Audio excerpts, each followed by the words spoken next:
म्हणजे मी असं नेहमी म्हणतो, की शासन व्यवस्था किंवा समाज व्यवस्था अस्तित्वात येण्याच्याही आधीपासून भाषेचं अस्तित्व आहे आणि समाजामध्ये भाषेच्या मुद्द्यावरून दुफळी होण्याचं खरं म्हणजे काही कारणच नाही.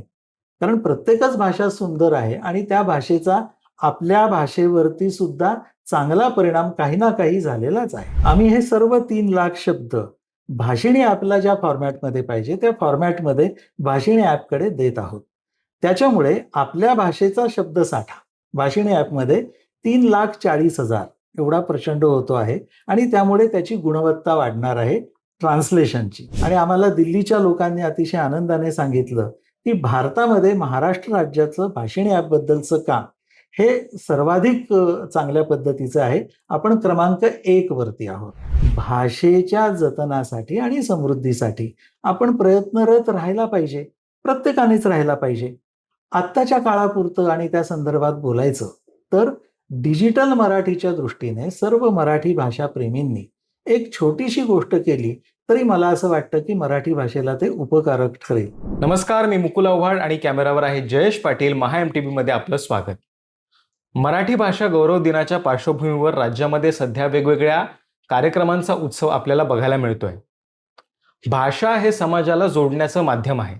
त्याचबरोबर राजकारण असेल, समाजकारण असेल, अध्यात्म असेल, यामध्ये सुद्धा भाषेला एक अनन्यसाधारण महत्त्व आहे. मराठी भाषेला अभिजात भाषेचा दर्जा मिळून 1.5 वर्षांचा कालावधी लोटला आहे.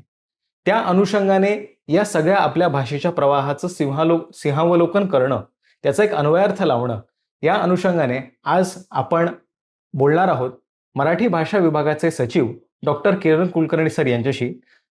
मराठी भाषा विभागाचे सचिव तर ते आहेतच, मात्र त्याचबरोबर एक सिद्धहस्त लेखक आणि कवी सुद्धा आहेत. सर, आपलं महा MTV मध्ये खूप खूप स्वागत. नमस्कार. मला पहिला प्रश्न हाच विचारायचा आहे की मराठी भाषेला अभिजात भाषेचा दर्जा मिळून 1.5 वर्षांचा कालावधी लोटला, तर याचा अन्वयार्थ नेमका सगळ्यांनी कसा लावायचा? मला असं वाटतं की अभिजात म्हणजे काय याचा अर्थ थोडासा आपण सगळ्यांनी समजून घेतला पाहिजे. मागच्या वर्षी ऑक्टोबरमध्ये जेव्हा अभिजात दर्जा मिळण्याच्या चांगल्या प्रसंगाला 1 वर्ष पूर्ण झालं, त्या निमित्तानं मराठी भाषा विभागाने काही पुस्तकं प्रकाशित केलेली आहेत, काही विशेषांकही प्रकाशित केलेले आहेत. त्याच्यामध्ये अभिजात या संकल्पनेचे विविध पैलू आपण मांडलेले आहेत आणि त्याचा हेतूच हा आहे की लोकांना अभिजात म्हणजे काय हे समजावं. अगदी थोडक्यात सांगायचं तर अभिजात या संकल्पनेच्या वेगवेगळ्या व्याख्या प्रचलित आहेत. अगदी विश्वकोशामध्ये सुद्धा एक व्याख्या दिलेली आहे. मला असं वाटतं की अभिजात म्हणजे दरवेळेस काळाच्या वेगळ्या वेगळ्या टप्प्यावरती एखाद्या कलाकृतीने काही नवीन संकेत रूढ केले तर अशी भाषा जिवंत आहे असं गृहीत धरून त्याला अभिजात असं म्हणावं, असं मला या संकल्पनेबद्दल वाटतं.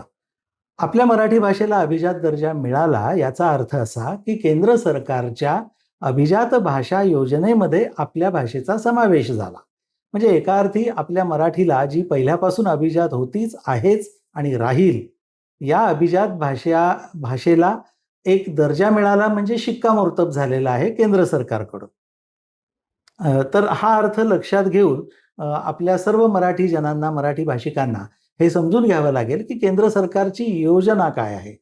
केंद्र सरकारची योजना फार सोपी, सरळ आणि स्पष्ट आहे. त्या योजनेमध्ये असं म्हटलेलं आहे की कुठल्याही भाषेला अभिजात दर्जा मिळाल्यानंतर त्या भाषेसाठी म्हणून एक सेंटर ऑफ एक्सलन्स केंद्र सरकारतर्फे निर्माण केलं जातं आणि त्यासाठीचा प्रस्ताव हा राज्याकडून प्राप्त होणं आवश्यक असतं. त्याप्रमाणे आपण आपल्या महाराष्ट्र राज्याचा मराठी भाषेसाठीचा सेंटर ऑफ एक्सलन्सचा प्रस्ताव हा केंद्र सरकारला पाठवलेला आहे आणि काही महिन्यातच त्यांच्याकडून त्याबाबतची अधिसूचना म्हणजे नोटिफिकेशन होणं अपेक्षित आहे. सेंटर ऑफ एक्सलन्स निर्माण झाल्यानंतर अभिजात भाषेच्या संवर्धनासाठी आणि जतनासाठी वेगवेगळे उपक्रम आणि प्रकल्प जे हाती घ्यायचे आहेत त्याचे प्रस्ताव केंद्र सरकारला या सेंटर ऑफ एक्सलन्स मार्फतच पाठवावे लागतात. त्याचीही आपण पूर्वतयारी केलेली आहे. नक्कीच. आता सर, या पार्श्वभूमीवरती असं विचारावं असं वाटतं की इतक्या सगळ्या वेगवेगळ्या पैलूंना हात घालून आपण अभिजात भाषेचा पुढचा प्रवास करतोय.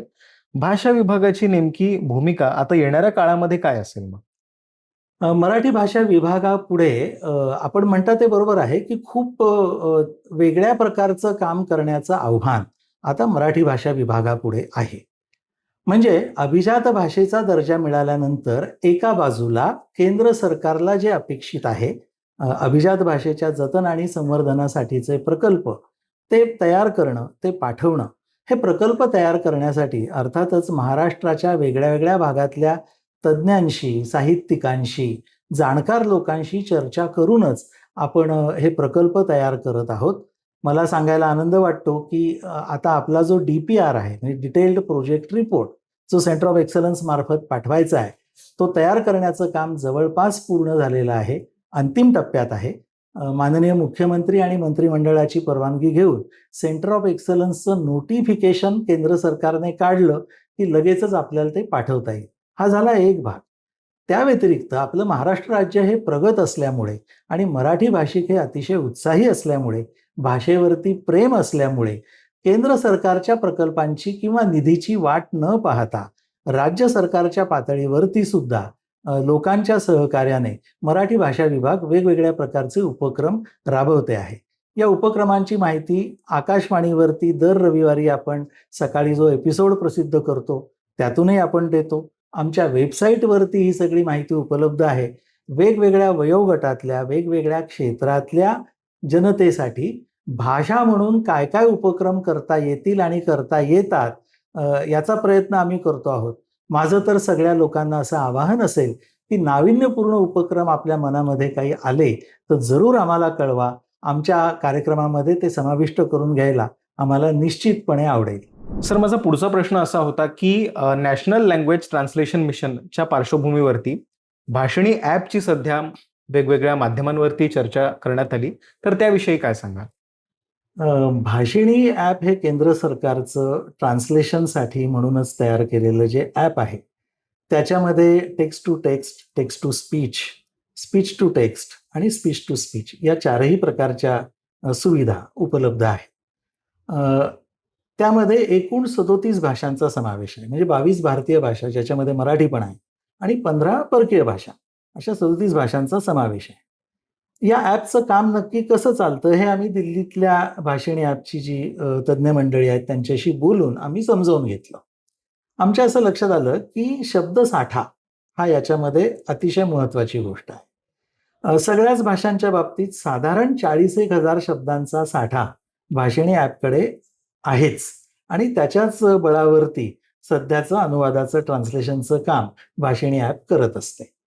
आमच्याकडे मराठीचे परिभाषा कोश आहेत, ज्यांची संख्या 29 आहे. म्हणजे भाषा संचालनालयाने वेगळ्या-वेगळ्या क्षेत्रांमध्ये, म्हणजे कृषी असेल, वाणिज्य असेल, अर्थकारण असेल, अशा वेगळ्या-वेगळ्या क्षेत्रांमधल्या पारिभाषिक शब्दांची जी सूची बनवलेली आहे, परिभाषा कोश बनवले आहेत, त्या सगळ्या शब्दांची एकूण संख्या 3 लाखापर्यंत जाते. आम्ही हे सर्व 3 लाख शब्द भाषिणी ॲपला ज्या फॉर्मॅटमध्ये पाहिजे, त्या फॉर्मॅटमध्ये भाषिणी ॲपकडे देत आहोत. त्याच्यामुळे आपल्या भाषेचा शब्दसाठा भाषिणी ॲपमध्ये 3,40,000 एवढा प्रचंड होतो आहे आणि त्यामुळे त्याची गुणवत्ता वाढणार आहे ट्रान्सलेशनची. हा झाला एक भाग. पण मी मग म्हटलं तसं याच्यात स्पीच टू स्पीच आणि स्पीच टू टेक्स्ट असा पण भाग आहे. आता महाराष्ट्र हे मोठं राज्य असल्यामुळे राज्याच्या वेगळ्या-वेगळ्या भागात बोलली जाणारी मराठी ही वेगळ्या-वेगळ्या टोन्समध्ये, हेल त्याचा वेगळा असतो, अशा पद्धतीनं बोलली जाते. म्हणजे सोलापूरचा टोन वेगळा आहे, नागपूरचा वेगळा आहे, खानदेशातला वेगळा आहे. आता हा टोन भाषिणी ॲपला समजण्यासाठी महाराष्ट्राच्या वेगळ्या-वेगळ्या भागातून हे जे टोन्स आहेत, याची काही सॅम्पल्स घेऊन आम्ही ती भाषिणीला देण्याचा प्रोजेक्ट हाती घेतलेला आहे. त्याच्यामुळे भाषिणीची मराठीमधल्या ट्रान्सलेशनची जी गुणवत्ता आहे, ती वाढणार आणि आम्हाला दिल्लीच्या लोकांनी अतिशय आनंदाने सांगितलं, की भारतामध्ये महाराष्ट्र राज्याचं भाषिणी ॲपबद्दलचं काम हे सर्वाधिक चांगल्या पद्धतीचं आहे. आपण क्रमांक 1 वरती आहोत. त्यामुळे भाषिणी ॲप ज्या पद्धतीनं पुढे येईल आणि प्रायव्हेट ॲप्स जसं क्राउड सोर्सिंग करतात, तसंच भाषिणी ॲप पण करत असतं. पण शासनाच्या माध्यमातून सर्व विभागांना विश्वासात घेऊन त्या प्रत्येक विभागातल्या नोडल ऑफिसर्सना त्या विभागाच्या संबंधात, त्या क्षेत्राच्या संबंधात पारिभाषिक शब्दांची यादी आम्ही बनवायला सांगितली.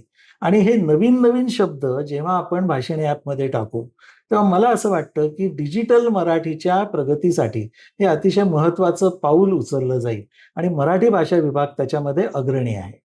अगदीच. आता सर सध्याचा जो सगळा काळ आहे त्याच्यामध्ये करिअर पासून प्रत्येक गोष्टीमध्ये एआय प्रूफ कशा पद्धतीने एखादी गोष्ट आहे त्यावर चर्चा केली जातीये. भाषणी आणि कृत्रिम बुद्धिमत्ता यांचा मेळ घालून काही काम होतंय का? अ, प्रत्यक्ष कामाला सुरुवात झालेली नाहीये असं म्हणावं लागेल. परंतु यासाठी महाराष्ट्रामध्ये खरोखरच तंत्रज्ञान या विषयामध्ये काम करणारे म्हणजे एआय बद्दल असेल, सॉफ्टवेअर्स बद्दल असेल, खूप तरुण याविषयी काम करतायत. तर आम्ही एक पहिला टप्पा म्हणून अशा 10 ते 12 उद्योजकांना जे मराठी भाषा आणि एआय, मराठी भाषेचं डिजिटल रूप किंवा मराठी भाषेसाठीचं सॉफ्टवेअर असं काम करणारे आम्ही महत्त्वाचे 10 ते 12 उद्योजक निवडले आणि त्यांच्या आम्ही काही कन्सल्टेशन मीटिंग्स म्हणजे सल्लामसलतीसाठीच्या बैठका या घ्यायला सुरुवात केलेली आहे. त्याच्यातून तो आराखडा तयार होईल. नक्की आपण कसं पुढे जायचं आहे. कारण एकीकडे मार्केट फोर्सेस आणि दुसरीकडे मराठी भाषेचं डिजिटल रूप अधिक सशक्त होणं, अशा दोन्ही पातळ्यांवरती आपल्याला काम करायचं आहे आणि म्हणून ही जी खाजगी क्षेत्रातली मंडळी आहेत, तज्ञ मंडळी आहेत, त्यांच्याशी बोलून आम्ही पुढे जात आहोत. नक्कीच. आता सर काही काळापूर्वी मराठी भाषा, मराठी शाळा या अनुषंगाने वेगवेगळे त्याचे एक सामाजिक राजकीय पदार वेळोवेळी उलगडत असतात. परंतु भाषा विभागाच्या माध्यमातनं मराठी शाळांच्या जतन संवर्धनासाठी, मराठीच्या प्रचार प्रसारासाठी काय पावलं उचलली जातात? शालेय शिक्षण विभागामार्फत अ, शाळांचं व्यवस्थापन हा विषय हाताळला जातो. त्यामुळे मराठी शाळांची संख्या, त्यातली विद्यार्थी संख्या, त्यातली शिक्षक संख्या, शिक्षकांची गुणवत्ता हे सगळे विषय शालेय शिक्षण विभाग हाताळत असतो. मराठी भाषा विभागाची भूमिका अशी आहे, की याबाबत शालेय शिक्षण विभागाला जी कोणती मदत लागेल, जी कोणती तज्ञता लागेल, ती आम्ही वेळोवेळी पुरवत असतो. त्याचबरोबर मराठी भाषा विभागातर्फे जसा आत्ता आपण उल्लेख केला, मराठी भाषा गौरव दिन 27 फेब्रुवारीला आहे किंवा मराठी भाषा पंधरवडा आपण साजरा करत असतो. वाचन प्रेरणा दिन आपण साजरा करत असतो 15 ऑक्टोबरला. 1 मे हा जसा महाराष्ट्र दिन आहे तसा तो राजभाषा दिन आहे. तो पण आपण साजरा करत असतो किंवा अभिजात दर्जा मिळाल्यानंतर दरवर्षी तो अभिजात पंधरवडा आपण 1 ऑक्टोबर ते 8 ऑक्टोबर करत असतो. हे सगळे जे कार्यक्रम आहेत, हे शाळांच्या मार्फत व्हावेत यासाठी मराठी भाषा विभाग दरवर्षी काही ॲक्शन प्रोग्राम, कृती कार्यक्रम हा शाळांसाठी देत असते. हे कार्यक्रम कसे घ्यायचे, यावेळची थीम काय असेल, या पद्धतीनं मार्गदर्शन आम्ही नेहमी करत असतो. नक्कीच. आणि हा एक वाटचालीतला खूप महत्त्वाचा टप्पा आहे असं मला वाटतं. सर याच पार्श्वभूमीवरती आता अ, भाषेवरून आपल्याकडे राज्य पातळीवर असेल किंवा राष्ट्रीय पातळीवर असेल, वेगवेगळ्या पद्धतीचे काही एक सामाजिक, राजकीय प्रवाह सातत्याने वाहत असतात. भाषा हे लोकांना जोडण्याचं माध्यम कधी होईल आणि कसं होईल तुम्हाला काय वाटतं? भाषा हे लोकांना जोडण्याचंच माध्यम आहे, होतं आणि राहील. म्हणजे मी असं नेहमी म्हणतो, की शासन व्यवस्था किंवा समाज व्यवस्था अस्तित्वात येण्याच्याही आधीपासून भाषेचं अस्तित्व आहे. भाषा हा मानवी प्रज्ञेचा विलास आहे, असं मी त्यामुळे म्हणत असतो. त्यामुळे भाषा ही नेहमी जोडतच असते.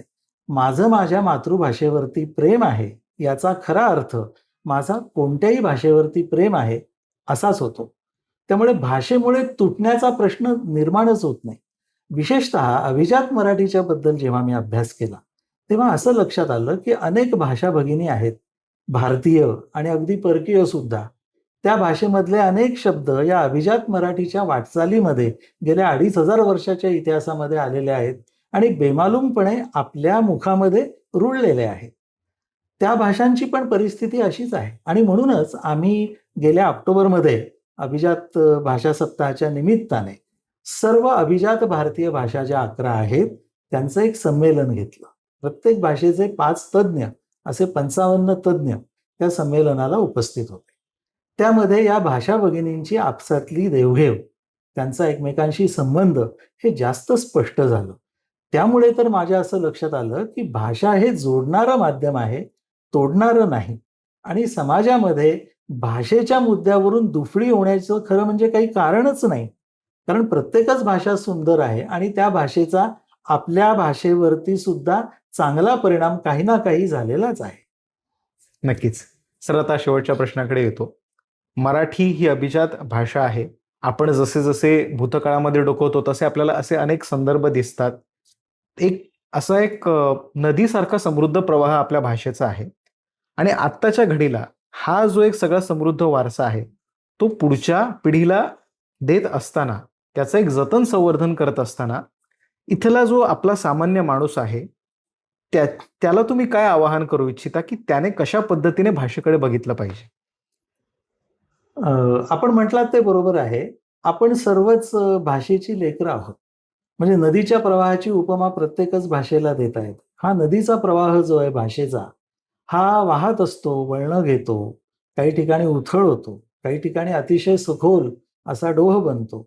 त्याच्या तीरावरती कधी शेती फुलते, कधी वनराई फुलते, तर कधी जंगलं उभी राहतात. आणि या सगळ्यामध्ये एक प्रकारचं सौंदर्य आहे.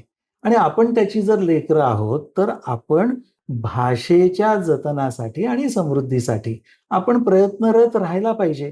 प्रत्येकानेच राहायला पाहिजे. आत्ताच्या काळापुरतं आणि त्या संदर्भात बोलायचं तर डिजिटल मराठीच्या दृष्टीने सर्व मराठी भाषा प्रेमींनी एक छोटीशी गोष्ट केली तरी मला असं वाटतं की मराठी भाषेला ते उपकारक ठरेल. ती छोटीशी गोष्ट म्हणजे मोबाईलवरती टाईप करताना विविध प्रकारचे जुने असतील, नवीन असतील, अनेक प्रकारचे शब्द, नवीन नवीन शब्द जेवढे मोबाईलवरती आपण टाईप करू तेवढे शब्दसाठ्यामध्ये, डिजिटल शब्दसाठ्यामध्ये भर पडणार आहे. मध्यंतरी एका व्याख्यानात मी असं म्हटलं, की अगदी हाऊसवाईफ सुद्धा, घरी काम करणाऱ्या गृहिणी सुद्धा अशी काही मदत करू शकतात. तर एका गृहिणीनं उठून मला विचारलं, की असा एक शब्द सांगा, की जो आम्ही टाकायला पाहिजे. मी त्यांना उदाहरण दिलं ओगराळं किंवा सतेलं, तपेलं. हे जे जुने शब्द आहेत, हे शब्द डिजिटल शब्दसाठ्यामध्ये येण्यासाठी आपल्याला माहिती असलेले जुने शब्द असतील किंवा नवीन काही तयार झाले असतील, तर असे मराठी शब्द आपल्या टायपिंगमध्ये यायला पाहिजेत. ते आपोआपच रिपॉझिटरीमध्ये जातात आणि याच्यातून डिजिटल मराठी समृद्ध होणार आहे. हा एक सोपा मुद्दा मी सांगू इच्छितो. अन्यथा आपल्या भाषेबद्दलचा अभिमान बाळगणं, प्रेम बाळगणं, इतरही भाषांबद्दल आदर बाळगणं आणि आपल्या भाषेचा हा अभिमान बाळगताना कुठल्याही चुकीच्या पद्धतीने अस्मितेचा अर्थ लागणार नाही याची काळजी घेणं ही प्रत्येक मराठी भाषिकाची जबाबदारी आहे. कारण मराठी भाषिक हा अतिशय सहनशील आहे. असं इसवी सन 780 मध्ये कुवलयमाला या ग्रंथामध्ये उद्योतन सुरी या विद्वानाने म्हणून ठेवलेलं आहे. आणि मला वाटतं की ते गुण अजूनही आपल्यामध्ये आहेत. त्यामुळे आपण सहिष्णू आहोत. मराठी भाषेचा अभिमान बाळगून आपण सातासमुद्रापलीकडे आपण मराठी भाषेचा झेंडा नेऊ शकतो, नेत आहोत. जसं मराठी भाषा विभागाने आता जवळपास 42 देशांमधल्या 76 मराठी मंडळांशी कॉन्टॅक्ट केलेला आहे, संपर्क साधलेला आहे आणि ते एक नेटवर्क तयार झालेलं आहे. त्यामुळे आपली माय मराठी आता जागतिक पटलावरती गेलेली आहे आणि जगातल्या पहिल्या 10 भाषांमध्ये आपल्या भाषेचा क्रम लागलेला आहे. तर हे लक्षात ठेवून आपण आपल्या माय मराठीसाठी जास्तीत जास्त जे काही करू शकतो ते करावं असं मी सामान्य माणसांना आवाहन करीन. मंडळी, आजच्या आपल्या या मुलाखतीमध्ये मराठी भाषेला अभिजात भाषेचा जो दर्जा मिळाला तिथपर्यंतचा प्रवास हा एका समृद्ध नदीसारखा आपण बघितला, अनुभवला. मात्र आता त्याच्या पुढे मराठी भाषा गौरव दिनाचं औचित्य साधून डिजिटल मराठीचा एक सत्वशील विकास कशा पद्धतीने आपल्याला करायचा आहे याचं सुद्धा आपल्याला एक प्रारूप लक्षात आलं. सर, आपण MHAMTV संवाद साधला त्याबद्दल आपले खूप खूप आभार. धन्यवाद. धन्यवाद. आपल्याला ही मुलाखत कशी वाटली हे मला कमेंट बॉक्समध्ये नक्की सांगा आणि बातम्यांच्या ताज्या अपडेटसाठी MHAMTVच्या YouTube चॅनलला सबस्क्राईब करायला विसरू नका. धन्यवाद.